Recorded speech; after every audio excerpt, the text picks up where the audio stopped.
बिस्मिल्लाहिर्रहमानिर्रहीम। अस्सलामुअलैकुम। आज हम जानेंगे हज़रत ज़करिया अलैहिस्सलाम के बारे में। हज़रत ज़करिया अलैहिस्सलाम अल्लाह ताला के अंबिया में से एक नबी हैं, जिन्हें अल्लाह ताला ने बनी इसराइल की तरफ रसूल बनाकर भेजा। आप अलैहिस्सलाम हलाल रोज़ी कमाने के लिए बढ़ी का काम किया करते थे और उसी पेशे से मुआश हासिल करते थे। हदीस रसूल अकरम सल्लल्लाहु अलैहि वसल्लम है। रिवायत मुस्लिम अबू हुरैरा रज़ियल्लाहु अन्हु। ज़करिया अलैहिस्सलाम बढ़ई का काम करते थे और अपने हाथ से मेहनत करके रोज़ी कमाते थे। बुढ़ापे तक आप अलैहिस्सलाम के यहाँ कोई औलाद नहीं हुई और न ही आप अलैहिस्सलाम को अपनी कौम में नबूवत का कोई सच्चा जानशीन नजर आया।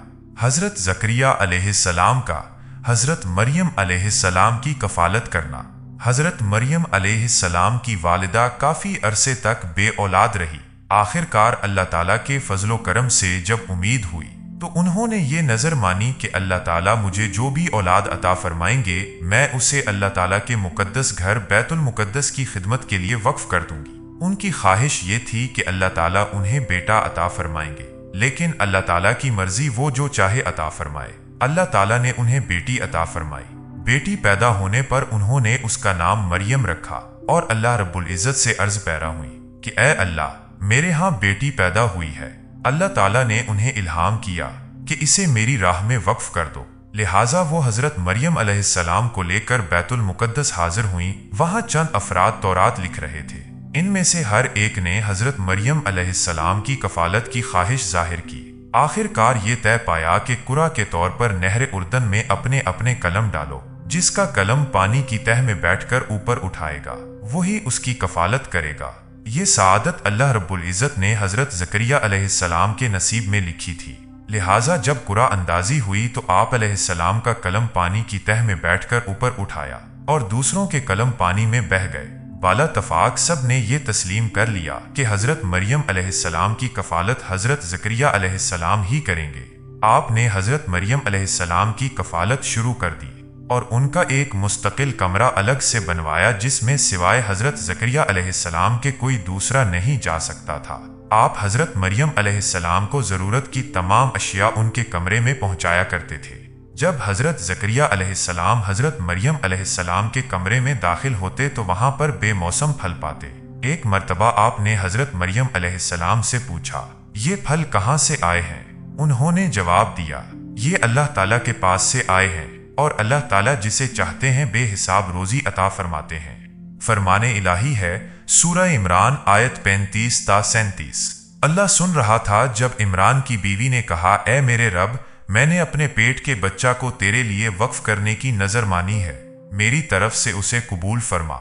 यकीनन तो खूब सुनने वाला, पूरी तरह जानने वाला है। जब उस इमरान की बीवी के यहाँ बच्ची पैदा हुई तो कहने लगी कि ए परवरदिगार, मेरे यहाँ तो लड़की पैदा हुई है। हालांकि अल्लाह को खूब मालूम था कि उसके यहाँ क्या पैदा हुआ और लड़का लड़की जैसा नहीं होता। खैर, मैंने इसका नाम मरियम रखा है। मैं उसे और उसकी औलाद को शैतान मरदूद से आपकी पनाह में देती हूँ। फिर उनके रब ने उसे बखुशी कबूल फरमा लिया और उसको बेहतरीन तरीका से परवान चढ़ाया। ज़करिया अलैहिस्सलाम को इसका सरपरस्त बनाया। जब भी ज़करिया अलैहिस्सलाम इनके कमरे में जाते, उनके पास खाने की चीजें पाते तो उनसे पूछते, ए मरियम, ये रिज्क तुम्हारे पास कहाँ से आया? वो जवाब देती कि ये अल्लाह के पास से आया है। यकीनन अल्लाह जिसे चाहता है बेहिसाब रिज्क देता है।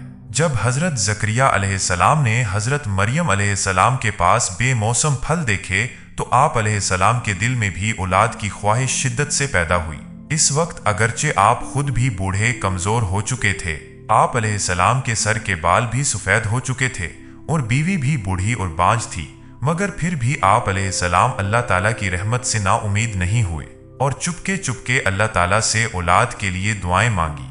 फरमाने इलाही है, सूरह इमरान आयत 38। तर्जुमा, ए मेरे परवरदिगार, मुझे अपने पास से पाकीज़ा औलाद अता फरमाइए, बेशक आप ही दुआ को सुनने और कबूल करने वाले हैं। हज़रत ज़करिया अलैहिस्सलाम ने जैसे ही अल्लाह रब्बुल इज़्ज़त से औलाद के हसूल के लिए दुआ मांगी तो अभी आप अलैहिस्सलाम उसी जगह ही खड़े थे जहां आप अलैहिस्सलाम ने दुआ मांगी थी कि अल्लाह ताला के फरिश्तों ने आकर आप अलैहिस्सलाम को बेटे की बशारत सुनाई اور ساتھ ساتھ یہ بھی بتایا کہ آپ کی بانجھ بیوی کو بھی اللہ تعالیٰ نے بچہ پیدا کرنے کے قابل بنا دیا ہے، اور آپ علیہ السلام کے بیٹے کا نام بھی خود ہی یحییٰ رکھا ہے۔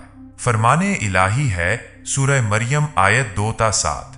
یہ آپ کے رب کی رحمت کا ذکر ہے جو اس نے اپنے بندہ زکریہ پر کی تھی، جب زکریہ علیہ السلام نے اپنے رب سے چپکے دعا مانگی تھی کہ اے میرے پروردگار، میری ہڈیاں کمزور ہو گئیں اور بڑھاپے کی وجہ سے بال سفید ہو گئے ہیں، لیکن میں آپ سے دعا مانگ کر کبھی محروم نہیں رہا، اور مجھے اپنے پیچھے اپنے رشتہ داروں کا ڈر ہے اور میری بیوی بھی بانجھ ہے، بس آپ مجھے اپنے پاس سے وارث ایک لڑکا عطا فرمائیے جو میرا اور یعقوب علیہ السلام کے خاندان کا وارث بنے، اور اے میرے رب اسے ایک پسندیدہ انسان بنانا۔ اللہ نے فرمایا، اے زکریا، ہم آپ کو ایک لڑکے کی خوشخبری دیتے ہیں جس کا نام یحییٰ ہوگا۔ اس سے پہلے ہم نے اس کا ہم نام کسی کو نہیں بنایا۔ جب اللہ رب العزت نے حضرت زکریہ علیہ السلام کو اپنے فرشتوں کے ذریعے بیٹے کی خوشخبری سنائی تو آپ علیہ السلام کو بڑا تعجب ہوا کہ میں خود بھی بوڑھا ہو چکا ہوں اور میری بیوی بھی بانجھ ہے، اب اولاد کیسے ہوگی؟ اور آپ علیہ السلام نے اللہ تعالیٰ سے اس پر کوئی نشانی مقرر کرنے کی درخواست کی۔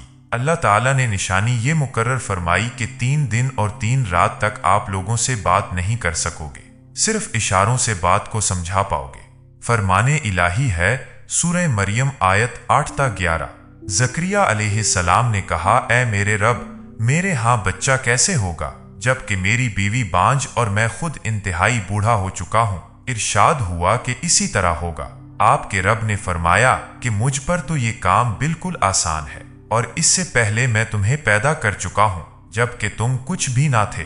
زکریہ علیہ السلام نے کہا، اے میرے پروردگار، میرے لیے کوئی علامت مقرر کر دیجئے۔ اللہ تعالیٰ نے فرمایا، تمہارے لیے نشانی یہ ہے کہ تم تندرست ہونے کے باوجود 3 راتوں تک کسی سے بات نہیں کر سکو گے۔ پھر زکریہ علیہ السلام اپنے حجرہ سے نکل کر اپنی قوم کے پاس آئے اور ان کی طرف اشارہ کرتے ہوئے کہا، تم صبح و شام اللہ کی تسبیح بیان کیا کرو۔ حضرت زکریہ علیہ السلام کی شہادت۔ یہودی چونکہ آپ علیہ السلام کے بہت زیادہ مخالف تھے، انہوں نے آپ علیہ السلام کو قتل کرنا چاہا۔ آپ علیہ السلام بھاگ پڑے تاکہ ان کے ہاتھ نہ لگ سکیں۔ سامنے ایک درخت آیا اور اس کے اندر شگاف تھا۔ آپ علیہ السلام اس درخت میں گھس گئے اور اس درخت کا شگاف بند ہو گیا۔ یہودی آپ علیہ السلام کے قدموں کا پیچھا کرتے ہوئے جب درخت کے پاس پہنچے تو دیکھا کہ قدموں کے نشان آگے نہیں جا رہے ہیں، تو انہوں نے اس درخت پر ہی آرا چلا دیا۔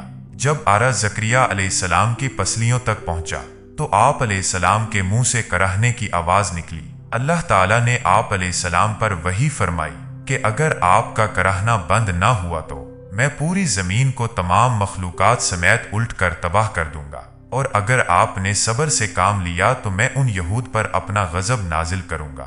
چنانچہ آپ علیہ السلام کے جسم مبارک کو 2 ٹکڑے کر دیا گیا۔ آپ علیہ السلام نے صبر سے کام لیتے ہوئے جام شہادت نوش فرمایا اور زبان سے اف تک بھی نہ کہا۔